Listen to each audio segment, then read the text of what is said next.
কয়েকদিন আগে চিটাগংয়ের মেয়র সাহেব আমেরিকা যেতে চেয়েছিলেন যে মশক নিধনের উপায় দেখার জন্য। তো সেটা প্রধানমন্ত্রী নাকচ করে দিয়েছেন। সাথে একটু মজা করে বলেছেন যে যে কোনো একটা ডোবার পাশে 2-1 ঘন্টা বসলেই বুঝতে পারবেন। তো তারপরে এখন রাজশাহী সিটির প্রশাসক উনি একটু খারিজ করেছিলেন ফ্রান্সে যে স্ট্রিট লাইটিংয়ের নূতন প্রযুক্তি দেখতে যাবেন, যেটাতে বিদ্যুৎ সাশ্রয় হবে। তো সেটাতেও প্রধানমন্ত্রী তারেক রহমান নোটে লিখে দিয়েছেন যে ওনার যে কী কাজ, তার থেকে যদি কোনো ইঞ্জিনিয়ার যায় তাহলে সেটা সিটির কাজে লাগবে। অর্থাৎ যদি প্রযুক্তিগত কিছু হয়, সে একজন ইঞ্জিনিয়ারের যাওয়াই বেটার হবে। তো কথাটার মধ্যে যুক্তি আছে।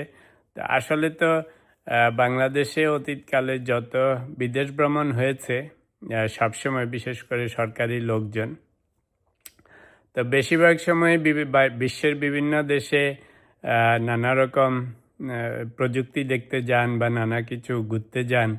ওনাদের একটা যুক্তি হচ্ছে যে এগুলি আবার বেশিরভাগ সময় প্রাইভেট কোম্পানিগুলি স্পন্সর করে, সেটা দেশি বিদেশি কোম্পানি ওনাদেরকে দেখাতে নিয়ে যান। তবে তো ওনাদের যুক্তি ছিল, ইভেন চিটাগংয়ের মেয়রেরও যুক্তি ছিল যে টাকা তো আর সরকারকে দিতে হচ্ছে না, অন্যরা স্পন্সর করতেছে। তবে এখানে একটু গূঢ় রহস্য আছে। রহস্যটা হচ্ছে যে সমস্ত কোম্পানি স্পন্সর করে, পৃথিবীতে কোনো কিছুই খামাখা কেউ কাউকে দেয় না, ফ্রিতে দেয় না। তো সরকারি অফিসারকে নিয়ে যেতে হলেও বুঝতেই পারতেছেন গিভ অ্যান্ড টেকের ব্যাপার আছে।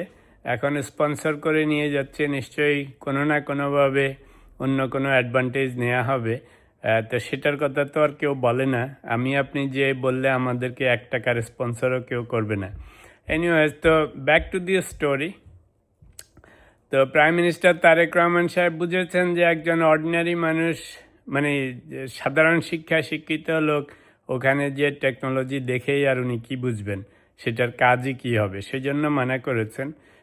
আই সাপোর্ট দিস, যে যাদের আসলে সত্যিকার অর্থে যাওয়া দরকার ওনারা গেলে কাজে লাগবে, 1 নম্বর। 2 নম্বর হচ্ছে, যদি সত্যি আমরা কোনো প্রজেক্ট করতেছি এবং সেই প্রজেক্টের জন্য স্পেশালাইজড নলেজের দরকার, তখন বিদেশ ভ্রমণ করাটা ঠিক আছে। যারা দরকার, যারা প্রজেক্টের সাথে জড়িত টেকনিক্যাল পিপল, তারা গেল, জ্ঞান অর্জন করলো, সেটার একটু ইউজফুলনেস থাকতে পারে। এছাড়া খামাখা বিভিন্ন কর্পোরেশন যখন স্পন্সর করে গভর্নমেন্ট লোকজনদেরকে, তখন যাওয়াটা আসলে সমীচীন নয়। কারণ সরকারের টাকা খরচ হোক বা না হোক, এর পিছনে আরও নানা রকম গিভ অ্যান্ড টেকের ব্যাপার আছে। তো এখানে আসলে প্রযুক্তি দেখাটা তো আসল উদ্দেশ্য না, মূল উদ্দেশ্য হচ্ছে বিদেশ ভ্রমণ করা। আমাদের যারা পশ্চিমা বিশ্বে ইমিগ্রেন্ট হিসাবে আসেন, তো সেটার সম্বন্ধে ছোট্ট একটু গল্প না বলে পারছি না। তো বাংলাদেশ থেকে পশ্চিমা বিশ্বে, বিশেষ করে ইউরোপ, আমেরিকা, কানাডা বা অন্যান্য বড় বড় দেশে, উন্নত দেশে যারা আসেন, বিশেষ করে হাইলি এডুকেটেড পিপল বাংলাদেশ থেকে বা প্রফেশনাল পিপল, তো আসলেও শুরুর দিকে তো অনেক স্ট্রাগল হয়। তো একটা সময় এসে কিছু মানুষ ডেফিনেটলি এস্টাবলিশ হয়ে যায়, ওনাদের অত বেশি কমপ্লেইন থাকে না। বাট যারা দেশে ভালো চাকরি বাকরি করেছেন, প্রফেশনাল পিপল, এখানে এসে সুবিধা হয় না।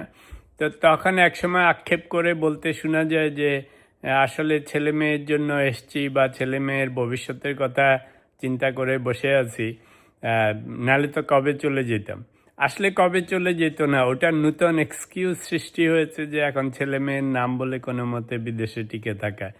তো এটা বলছি এই কারণে যে বাংলাদেশে আমাদের ওভারঅল ইন জেনারেল মানুষের মধ্যে একটু বিদেশ প্রীতি আছে, ইনক্লুডিং মাইসেলফ। নিজেকে আর এটার বাইরে রাখতে চাই না। তো যাই হোক, তো সবসময় যে এটা কাজে লাগে তা ঠিক না। কারণ বেড়াতে এসে বিদেশে যেরকম একটা অনুভূতি হয়, আপনি যদি কিছু দিনের জন্য বিভিন্ন দেশে বেড়াতে যান, সেটার যে অনুভূতি আর এসে থেকে যাওয়ার যে অনুভূতি, দুটা কমপ্লিটলি ডিফারেন্ট। আপনি বিদেশে কানাডা, আমেরিকা, অস্ট্রেলিয়া, ইংল্যান্ড যেখানে বেড়াতে যাবেন 1 সপ্তাহ, 2 সপ্তাহ, 3 সপ্তাহ, 4 সপ্তাহের জন্য, সব কিছু মনে হবে স্বপ্নপুরী। কিন্তু যদি নিজে এসে থেকে যেতে চান, life is not that easy.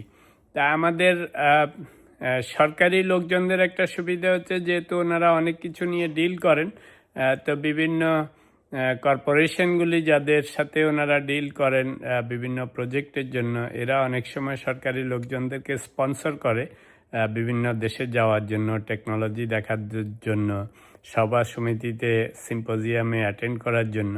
তো সবগুলি যে ফ্রি হয় তা না। আপাত দৃষ্টিতে মনে হবে সরকারি পয়সা খরচ হচ্ছে না, কিন্তু এই সফরের বিপরীতে ওনাদের থেকে কিছু না কিছু সুযোগ সুবিধা পরে আরও বড় আকারে আদায় করে নেওয়া হয়। তো সেই জন্য এই তারেক রহমান সরকারের এই জিনিসটা একদিকে ভালোই, যে যেখানে খামাখা কোনো যাওয়ার দরকার নেই সেই সমস্ত বিদেশ সফরগুলি না করাই ভালো, এবং সেগুলি অ্যাপ্রুভ না করাই ভালো। কিছুটা হইলেও ইনডাইরেক্ট দুর্নীতি কমবে এটা দিয়ে।